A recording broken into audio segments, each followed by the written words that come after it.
말씀은 데살로니가 전서 2장 17절에서 3장 13절까지의 말씀입니다. 바울 일행은 짧은 시간이지만 교회 공동체를 이룬 데살로니가에서 아주 황급하게 야반 도주하듯 떠날 수밖에 없었죠. 바울은 유대인의 위협 속에서 도망치듯이 나왔지만 과연 갓 생겨난 이 신앙 공동체가 이 핍박, 어려움을 이겨낼 수 있을지 너무나 염려가 되었습니다. 그리고 무엇보다도 그럴 수밖에 없다라는 상황이라 후일을 도모한다, 최선의 결정이다 이러면서 나왔겠지만 공동체를 세운 사역자로서 이들을 두고 도망온 것과 같은 상황이 얼마나 마음에 걸렸겠어요. 바울이 지금 이런 심정이었습니다. 그래서 틈나는 대로 데살로니가로 다시 가고자 시도했었다라고 얘기해요.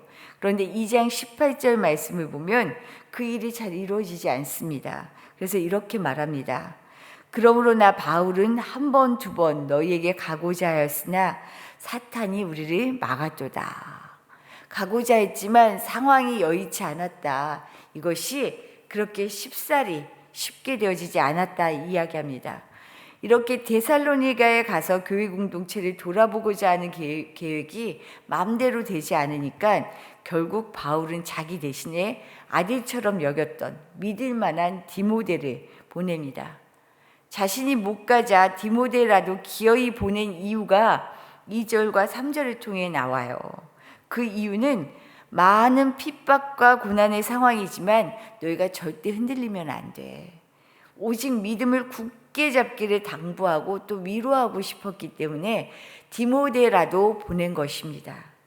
이런 이유로 데살로니가에 갔던 디모데가 갔다가 다시 바울에게 와서 상황을 전해요. 이것이 6절의 말씀입니다. 우리 6절 말씀 한번 같이 읽어볼까요?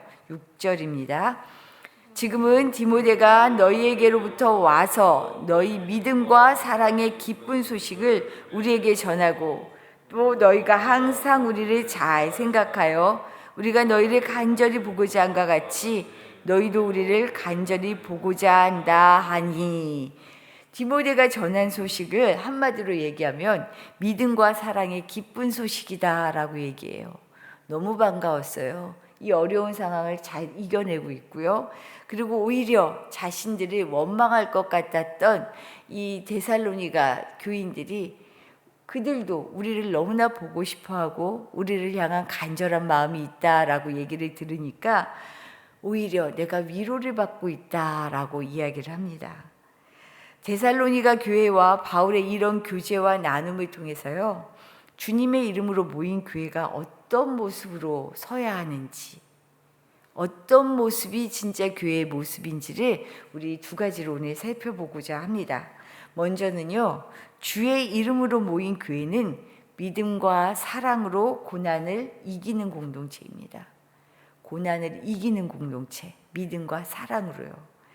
7절의 말씀입니다. 7절 말씀을 제가 한번 읽어보겠습니다. 이러므로 형제들아, 우리가 모든 궁핍과 환난 가운데서 너희 믿음으로 말미암아 너희에게 위로를 받았노라. 바울이 디모데를 통해서 이 소식을 듣고 난 다음에 오히려 이 어려운 환난과 궁핍 이 속에서 너희들의 소식, 믿음과 사랑의 이야기를 들으니까 위로가 된다라고 하는 말이에요. 어떤 어려운 일이 있을 때 우리는 문제 해결을 위해 문제가 어디서부터 생긴 거지? 라는 것이 습관적으로 생각하게 돼요. 뭐 때문에 문제야? 너 때문이야? 누구 때문이야? 이것 때문이야? 따지게 되죠. 이런 경향이 우리 마음속에 있습니다. 만약에 그런 마음이었다면 데살로니가 교인들은 유대인들이 격렬히 반발하며 고소하고 또 위력을 행사하는 이 도시에 남아서 바울 일행을 탓하고 있었을지도 몰라요. 이런 마음이었다면 왜 잘 살고 있던 우리에게 예수를 전해서 믿으라고 해서 이 고난을 당하게 하나? 더군다나 자기들은 뭐야? 결국은 피해서 도망갔잖아. 왜 우리만 이렇게 남겨두고 무책임하게 떠날 수 있지? 라고 생각할 수도 있었을 거예요. 이런 상황이었습니다. 그렇고 이런 데살로니가 교인들은 이런 마음이었을 테고요. 사실 도망갔다라고 하지만 바울 일행도 만만치 않은 어려움을 겪었어요. 피해갔지만 또 따라오잖아요. 이 일로 경제적으로, 재정적으로 상당히 많이 어려운 상황에 또한 바울 일행은 처해 있었거든요. 데살로니가 교회의 교인들은 물론 바울과 그 일행들도 역시 각각의 어려운 상황 속에서 아주 어찌할 바 모르는 상황을 만나고 있었던 거죠. 그런데 이들은 이 어려움을 믿음과 사랑으로 견디며 서로에게 지금 위로가 되고 있다라고 말하고 있어요. 바울이 쫓겨나듯 데살로니가를 떠난 후에 유대인들은 바울이 가르쳤던 복음이 틀린 것이다 라고 얘기하며 율법을 지키고 할례를 받으라고 요구했을 것입니다. 데살로니가 교인들에게. 하지만 이들은요, 거짓에 속지 않았어요. 고난을 피해갈 쉬운 길을 알았지만 헛된 가르침을 따라 고난을 피하기보다는요, 오히려 바른 믿음으로 고난 받는 것을 선택합니다. 왜 선택했을까요? 고난이 어려운 것 알잖아요. 고난이 당장은 내게 굉장히 진짜로 피해갈 길 없는, 피하고 싶은 그런 길이잖아요. 그럼에도 불구하고 이들은 짧은 시간 동안 바울을 통해 믿음을 얻었지만 이 믿음이 얼마나 귀한 건지 알았어요. 자신의 목숨을 바꾸어도 아깝지 않을 일이라는 것을 알았어요. 그래서 오히려 바른 믿음으로 고난받는 편을 선택한 것입니다. 그러니 이들이 진짜 믿음을 가지게 된 것이죠. 이 믿음을 통해서 오히려 시련을 이기는 법을 알게 된 거예요. 또한 어려움에 처해서 서로를 원망하기보다 사랑으로 지금 서로를 격려하고 있습니다. 진짜 어려울 때요, 어려움을 만났을 때요, 정말 탓하다 보면은 무너지게 돼요. 깨어지게 돼요. 그런데 이 어려움 속에 오히려 이 어려움을 서로가 이겨낼 수 있는 사랑으로 뭉치면요, 희한해요. 어떻게 이겼는지 모르는데 이것을 이길 힘이 그 안에서 나온다는 거죠. 진짜 사랑을 알게 되기 때문입니다. 그 사랑이 더욱 커졌기 때문에 고난을 이길 수 있었어요. 고난을 이길 힘은요, 사랑밖에 없어요. 우리가 당하는 고난도 마찬가지입니다. 우리가 만나는 시련도 마찬가지예요. 우리의 믿음을 더욱 단단하게 하고 사랑을 더욱 깊게 하는 믿음과 사랑이 커지는 시간이요, 고난의 시간이에요. 우리가 이 고난을 만났을 때 어떻게 보내느냐에 따라서요, 우리의 믿음과 사랑이 커지기도 하고요. 이것을 다른 탓으로 돌리기 시작하면요, 우리의 믿음과 사랑이 깨어지기도 해요. 우리는 어떤 편을 선택하며 살고 있는지를 돌아보아야 합니다. 믿음과 사랑으로 고난을 이기는 것, 이것이 믿음으로 사는 길입니다. 오늘도 믿음으로 사실 수 있기를 축복합니다. 두 번째로요, 주님의 이름으로 모인 교회는 서로를 위해 기도하는 공동체입니다. 바울은 디모데가 가져온 소식을 듣고 데살로니가 교회가 참 믿음과 사랑으로 고난을 이기는 모습에 너무나 크게 위로를 받잖아요. 그러면서 이제 완전히 한시름 놓은 것 같아요. 8절을 보면 그것을 알 수 있습니다. 우리 8절 말씀 한번 읽어볼까요? 8절입니다. 너희가 주 안에 굳게 선즉 우리가 이제는 살리라. 이제 살았다. 사는 길이 다른 데 있는 게 아니라 주 안에 굳게 서는 데에 우리의 살 길이 열려 있다라는 것을 말하고 있죠. 이제 산 것 같아요. 9절을 보면요, 그 기쁨이 얼마나 컸던지 이렇게 말합니다. 너희를 위하여 능히 어떠한 감사로 하나님께 보답할까?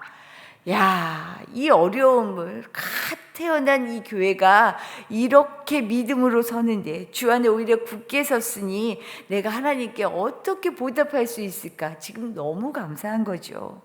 데살로니가 교회를 향한 바울의 심정이 그대로 드러나는 대목입니다. 이런 기쁨과 감사한 마음으로 바울은 데살로니가 교회와 교인들을 위해 기도합니다. 그 이유를 10절에서 이렇게 얘기해요. 우리 10절 말씀 한번 읽어보겠습니다. 주야로 심히 간구함은 너희 얼굴을 보고 너희 믿음이 부족한 것을 보충하게 하려 함이라. 아멘. 바울은 그들과 함께 할 수 없지만 기도로 그들과 함께 하기를 원하고 있습니다. 기도로 그들이 믿음 위에 설 수 있도록 돕겠다라는 이야기예요. 11절 이하의 말씀을 보면 바울이 어떻게 구체적으로 기도하는지가 나오고 있어요. 자신을 핍박했던 그곳에 다시 가기를 기도합니다. 고난의 자리라 할지라도 믿음으로 세우는 일이 자신의 사명임을 알기에 내가 피한 것이 아니라 함께하고 싶다, 그곳에 가고 싶다라고 기도해요. 또한 데살로니가 교인들이 서로 더욱 많이 사랑할 것을 위해서 기도합니다. 데살로니가 교회는 이미 고난을 이기는 사랑이 있었어요. 하지만 사랑은 끝이 없는 것입니다. 한계가 없어요. 이 정도면 됐지라는 것이 없어요. 사랑은 점점 더 풍성해져야 합니다. 매일 새롭게 경험되어야 합니다. 왜냐하면 믿음은 사랑이 없으면 아무것도 아니기 때문이에요. 바울이 왜 이 사랑을 기도하느냐면요, 이것으로 되었다 하는 것이 아니에요. 믿음과 사랑으로 고난을 잘 이기고 있지만 이것으로 되었다 만족하지 않습니다. 더한 사랑이 없으면, 더한 믿음이 없으면 나아갈 수 없기 때문이에요. 우리도 그래서 끊임없이 기도해야 합니다. 우리의 믿음과 사랑을 위해서, 이를 위해 기도해야 합니다. 믿음이 더욱 단단해지고 사랑은 더욱 풍성해지는 것만큼 중요한 것이 없어요. 단단한 믿음과 풍성한 사랑은 기도에서 시작합니다. 오늘도 우리가 이 일을 위해 이 자리에 섰다는 것을 기억해야 해요. 하나님, 사실 우리가 살아가는 것이 진짜 아까 찬송했지만 주 안에 있는 나에게 딴 근심이 있으랴. 딴 근심이 없어서 딴 근심이 있으랴라고 말하는 것이 아니죠. 근심된 일이 많아요. 문제들이 많아요. 해결하고 헤쳐나가야 할 일들이 많아요. 그런데 주님 안에 있을 때 딴 근심이 없다라고 하는 것은 우리가 이것을 이길 힘이, 헤쳐나갈 힘이 믿음과 사랑에 있기 때문입니다 라는 고백 때문이죠. 그래서 고난을 피해가는 사람이 아니라 이 고난을 믿음과 사랑으로 이기게 해주십시오.